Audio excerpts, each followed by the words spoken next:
quiero hablar un poco acerca de la teología. Cada uno de nosotros tenemos una teología. La palabra teología se basa en dos palabras griegas. La primera palabra es la palabra theos, que significa Dios.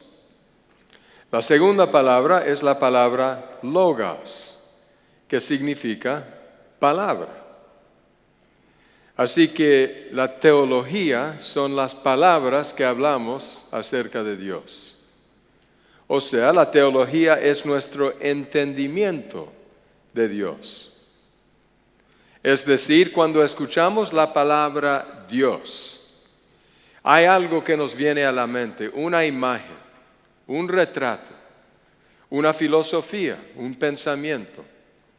Eso representa nuestra teología. Todos tenemos teología.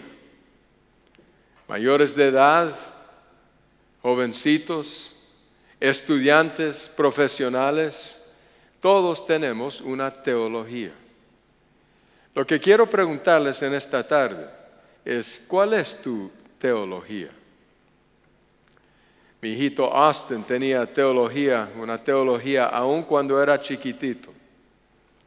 Habíamos viajado, la familia, mi esposa Anita, la Miranda, Austin y yo. Y cuando sea que viajábamos en ese entonces, mi esposa les compraba algún juguete, algo con el cual podrían entretenerse. En ese viaje le había comprado a Austin un títere que era un cocodrilo. Él metía la mano y jugaba con ese cocodrilo. Ese cocodrilo iba con él a donde quiera que iba, preparándose para el viaje. No sé por qué, pero ese títere muchas veces la estaba mordiendo a la Miranda. Ella se molestaba, Austin, ya basta, suficiente. Donde quiera que iba, tenía ese títere. Llegamos al hotel donde nos íbamos a alojar. Y pasamos la noche, al día siguiente yo tenía reuniones que tenía que asistir, pero la familia se iba como a 2 horas al sur para visitar a unos amigos. Así que en el hotel esa mañana se estaban empacando. Cuando Austin se dio cuenta que yo no me estaba empacando, solamente ellos 3. Y me preguntó, papi, ¿por qué no estás empacando? Y le dije, bueno, aquí yo me voy a quedar, tengo que asistir a unas reuniones, tú y tu mamá y tu hermana van a visitar a unos amigos. Pero no, tú tienes que venir con nosotros. No es que yo tengo que quedarme aquí por razones profesionales, tengo unas reuniones, pero papi, ¿quién se va a quedar contigo? Y yo le dije, bueno, no, yo me quedo aquí solito, hijito, yo estoy bien, ustedes vayan y disfruten. Pero ¿quién se va a quedar contigo? No, yo estoy bien, hijito. Siguieron empacando hasta que ya estaban listos para irse. Antes de salirse del hotel, Austin vino y me tomó la mano. Me llevó a la pieza donde estaba la cama donde yo había dormido la noche anterior con mi esposa. Y me mostró ahí en mi almohada estaba el títere. Y me dijo, papi, no debes estar aquí solo. Aquí te voy a dejar mi títere para que te puedas quedar tú, Jesús y el títere. Yo iba a quedarme solo con Jesús y un cocodrilo. Era la teología de ese muchachito. Que nosotros los seres humanos no debemos estar solos. Y que Cristo está dispuesto a estar con nosotros. Así que solamente estaba expresando la teología que tenía, el entendimiento de Dios que él poseía. En otra ocasión me mostró otra parte de su teología.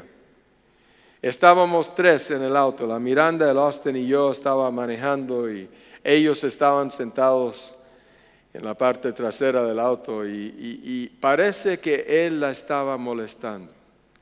Papi me está molestando, ya déjala, quieto, no la molestes. Papi me está mirando, Ya deje de mirarla, por favor. Y así íbamos en ruta a la casa. Al fin, al llegar a la casa ya estaba harto, ya me cansé de tanto él molestarla a ella. Así que me di vuelta, él se iba a salir del auto, era chiquitito, podía pararse en el auto. Y yo le miré y le dije, Austin, ¿por qué siempre molestas a tu hermana? No entiendo, ¿por qué siempre la estás molestando? Y él me miró como sorprendido, que yo no sabía la respuesta a esa pregunta. Me miró y me dijo, ¿tú sabes por qué? Porque en este mundo hay pecado.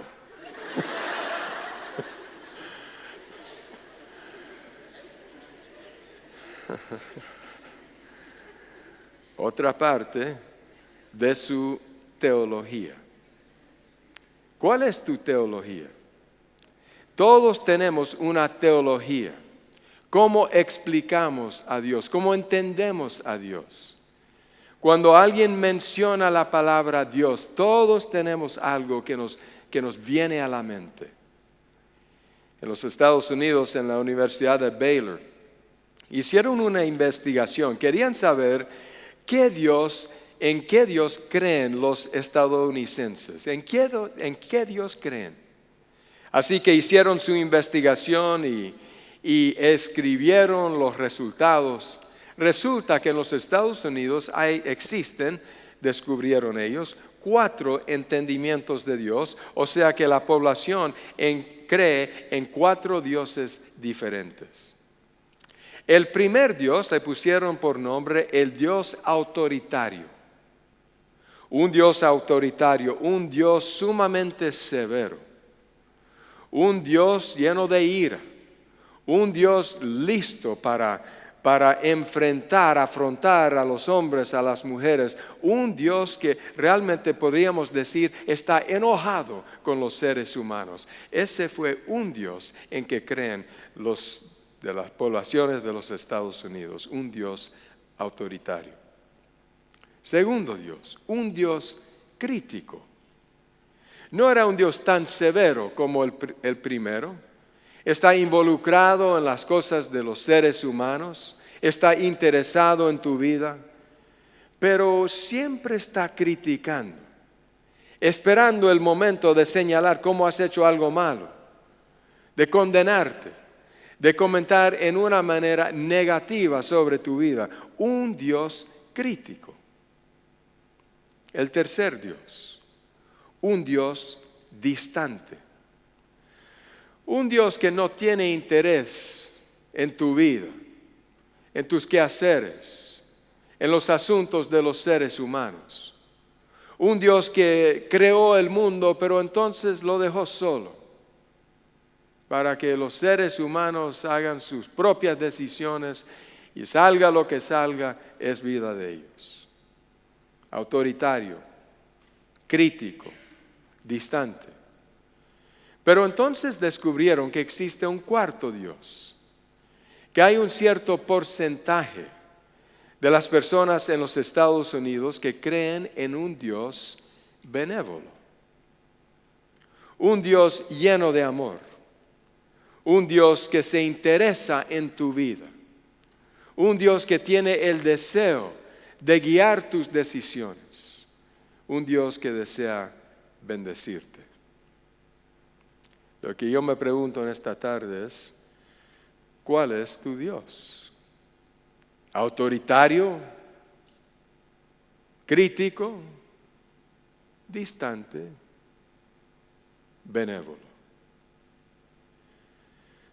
Es una pregunta de suma importancia, porque la verdad es esta: el Dios en que creemos, o sea, la teología que tenemos, se va a dar cuenta en la vida que vivimos. El Dios de nuestro entendimiento es el Dios que vamos a reflejar al mundo. El mundo a nuestro alrededor, al saber que nosotros creemos en Dios, va a querer saber cómo es este Dios. Quiero entender cómo piensa, cómo actúa, qué actitud tiene hacia mí. Nuestra creencia se va a ver en cómo es que vivimos nuestra vida. Y esa vida va a influir en cómo otros piensan acerca de Dios, o sea, va a influir en la teología que ellos desarrollan. Por eso les hago la pregunta, ¿cuál es tu teología?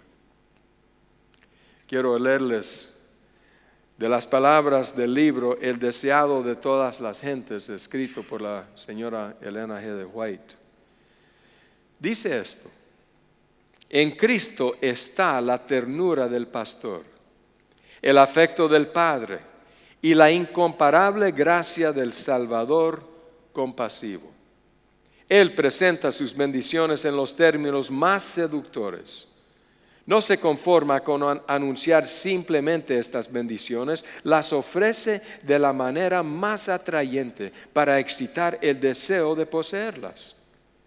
Así han de presentar, escuchen, así han de presentar sus siervos las riquezas de la gloria del don inefable. El maravilloso amor de Cristo enternecerá y subyugará los corazones cuando la simple exposición de las doctrinas no lograría nada. Las palabras solas no lo pueden contar. Refléjese en el carácter y manifiéstese en la vida. Entonces escuchen bien la siguiente oración. Cristo está retratándose en cada discípulo. Cristo está retratándose en cada discípulo. En cada uno. El longánime amor de Cristo, su santidad, mansedumbre, misericordia y verdad han de manifestarse al mundo. O sea, nuestra teología, los otros lo van a ver en nuestras vidas. Porque Cristo está retratándose en cada discípulo. Hay un pasaje de la Escritura que se encuentra en la primera carta de Juan. Creemos que el Juan que escribió esta carta era el mismo Juan que era el discípulo de Jesús. Primera de Juan, capítulo 4. El mismo discípulo que viajaba con Jesús, escuchaba las palabras de Jesús, era el discípulo a quien Jesús amaba, ese Juan. El amor de Cristo le ha tocado el corazón, un toque incomparable. Así que cuando Juan se sienta a escribir su carta a su iglesia, a sus seres queridos, él escribe acerca del Dios de Jesús, el Padre de Jesús, del amor de Jesús. O sea, lo que leemos en la carta de Juan es la teología de Juan, porque cada uno de nosotros tenemos una teología. Quiero que escuchen cómo describe Juan a ese Dios. Primera de Juan, capítulo 4, empezando con el versículo 7, dice: queridos hermanos, amémonos los unos a los otros, porque el amor viene de Dios. Y todo el que ama ha nacido de Él y lo conoce. El que no ama no conoce a Dios, porque ¿qué? Dios es amor. Así manifestó Dios su amor entre nosotros en que envió a su Hijo unigénito al mundo para que vivamos por medio de Él. En esto consiste el amor, no en que nosotros hayamos amado a Dios, sino que en Él que nos amó y envió a su Hijo para que fuera ofrecido como sacrificio por el perdón de nuestros pecados. Queridos hermanos, ya que Dios nos ha amado así, también nosotros debemos amarnos los unos a los otros. Nadie ha visto jamás a Dios. Pero si nos amamos los unos a los otros, Dios permanece entre nosotros y entre nosotros su amor se ha manifestado plenamente. Allí leemos la teología de Juan. Dios es amor. un Dios benévolo. Él quiere que sus lectores entiendan bien ese Dios. ¿Por qué? Porque sabe que cómo entienden a Dios se va a manifestar en sus vidas. Dice, Dios es amor, así que necesitan ustedes amarse los unos a los otros.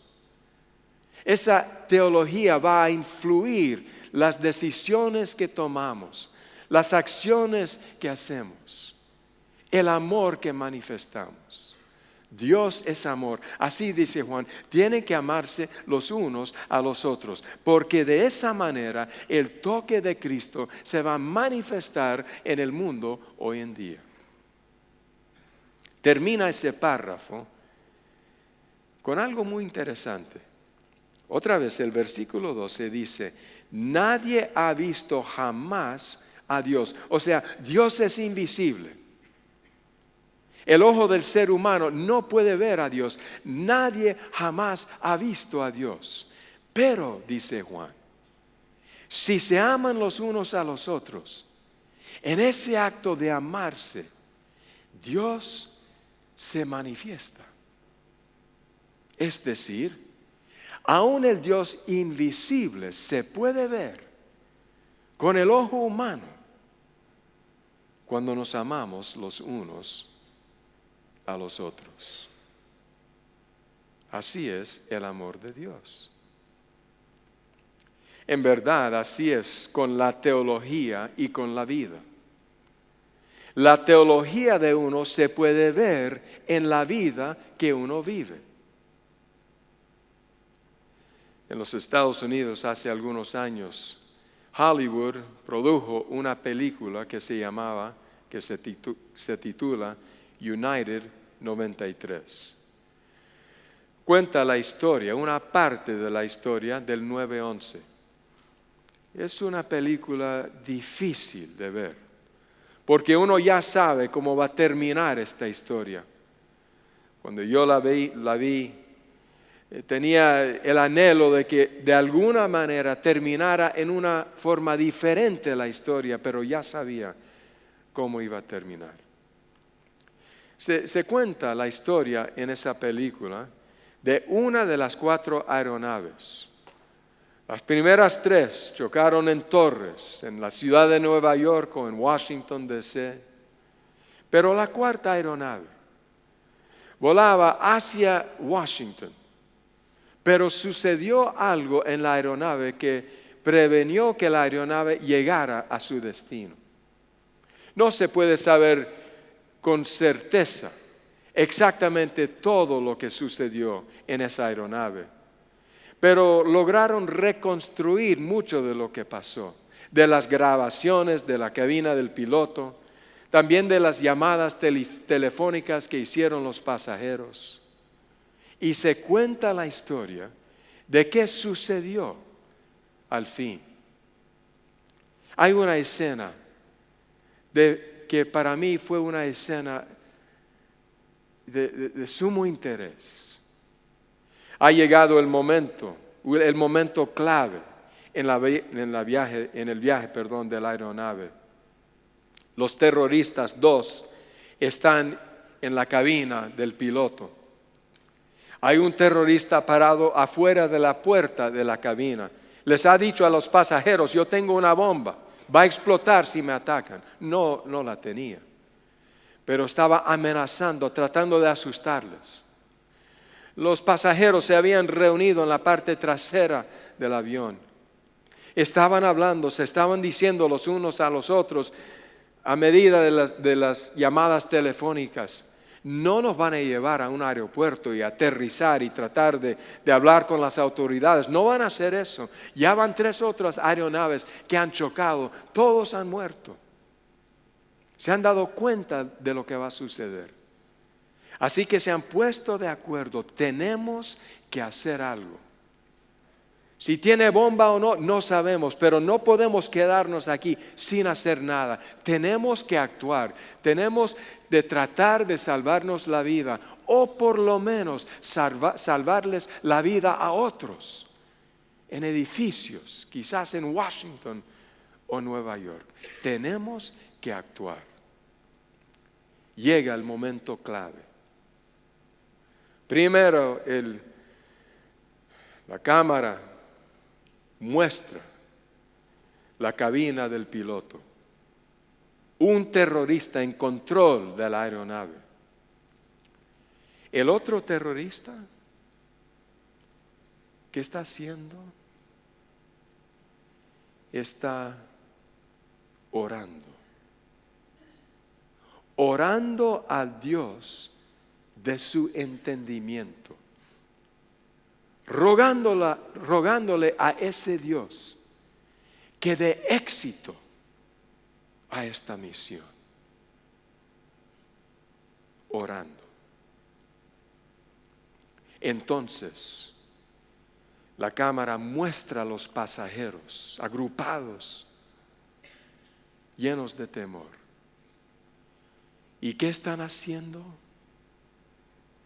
Están agarrados de la mano, orando. Padre nuestro que estás en los cielos, santificado sea tu nombre. Orando al Dios de su entendimiento. Ambos grupos, al decir amén, van a dar sus esfuerzos a llevar a cabo la voluntad del Dios de su entendimiento. Un grupito, un Dios diabólico que quiere destruir al que no está de acuerdo con él. Los otros, un Dios benigno, benévolo, que quiere salvar la vida a cualquiera que así lo desea.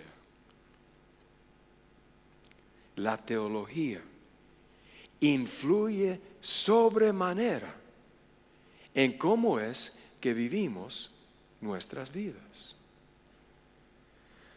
Así que amigos, les hago la pregunta en esta tarde, una pregunta que para mí es no solamente una pregunta importante, pero quizás la pregunta más importante. ¿Cuál es tu teología? ¿Quién es tu Dios? ¿Un Dios autoritario? ¿Un Dios crítico? ¿Un Dios distante? ¿O un Dios benévolo? Para Juan, al escribir su carta a sus amistades en su iglesia, les dice: queridos, quiero que conozcan, que entiendan mi Dios, el Padre de Jesucristo. Y puedo describir a ese Dios usando solamente 3 palabras. Dios es amor. ¿Conoces a ese Dios? ¿Tu teología es basada en ese entendimiento de Dios? ¿Cuál es tu teología? Se cuenta una leyenda antigua judía. Se trata de 2 hermanos que se criaron juntos en una finca. Al llegar a edad, llegaron a ser agricultores. Se separaron un poco, uno estableció una finca acá, el otro estableció una finca allá. Uno se casó, tenía una esposa, varios hijos. El otro se quedó soltero. Estos hermanos se amaban mucho, se trataban cuantas veces podían. Trabajaban en una manera dura en sus fincas como agricultores, siembra y cosecha. Pero cada uno en la noche cuando se acostaba se quedaba pensando en su hermano. El hermano que tenía esposa e hijos, se quedaba pensando: mi hermano está solo, él no tiene con quién hablar, con quien disfrutar la vida. Cuando se acuesta está solo, cuando se levanta está solo. Siento mucho por mi hermano. Quiero compartir con él algo. Así que a veces, muchas veces, a la medianoche se levantaba, iba a su granero, llenaba una bolsa de grano y la llevaba con mucho cuidado, con mucho silencio, hasta el granero de su hermano, y ahí lo vaciaba. ¿Para qué tendría más su hermano? El otro hermano también se quedaba pensando en su hermano. Decía, mi hermano tiene hija, mi hermano tiene hija, tiene hijo, mi hermano tiene esposa, tiene que cuidar de muchos, a lo mejor no tiene lo suficiente para cuidar de ellos. Así que a la medianoche se levantaba, llenaba una bolsa de grano, se iba con mucho cuidado, mucho silencio, hasta el granero de su hermano, y ahí vaciaba el grano pensando, él lo puede usar más que yo. Noche tras noche y día tras día, cuando amanecía el día, cada hermano iba a su granero a preguntarse, ¿cómo es que tengo grano aquí? No entiendo. ¿Cómo así que se me sobreabunde? No entiendo qué está pasando. Una noche, los dos hermanos, cuidadosa y silenciosamente, con sus bolsas llenas de grano, en ruta al granero de su hermano, se encontraron. Se vieron el uno al otro con el saco, con la bolsa de grano, y de repente entendieron. Se abrazaron con lágrimas. Y dice la leyenda que Dios vio desde el cielo. Vio a estos dos hermanos abrazándose. Y que Dios dijo, aquí, en este lugar, edificaré mi templo, porque esto refleja quién soy yo. Así que te pregunto, les pregunto, ¿quién es tu Dios? ¿Cuál es tu teología? ¿Un Dios autoritario, crítico, distante? ¿O un Dios benévolo, benigno? Quien describe el apóstol Juan con estas palabras, Dios es amor. Esa pregunta hay que contestarse, porque la teología que tienes será la vida que vives. Padre nuestro, te damos gracias porque eres un Dios de amor. Te agradecemos de las partes más profundas del alma, que te podemos conocer por medio de Cristo Jesús, que podemos caminar contigo y que nos has dado la grata, realmente la increíble oportunidad de manifestar al mundo tu carácter en los actos de amor. Ayúdanos que entendamos cada día en una manera más clara que tendamos a ti como un Dios de amor. En Cristo Jesús te lo agradecemos todo. Amén.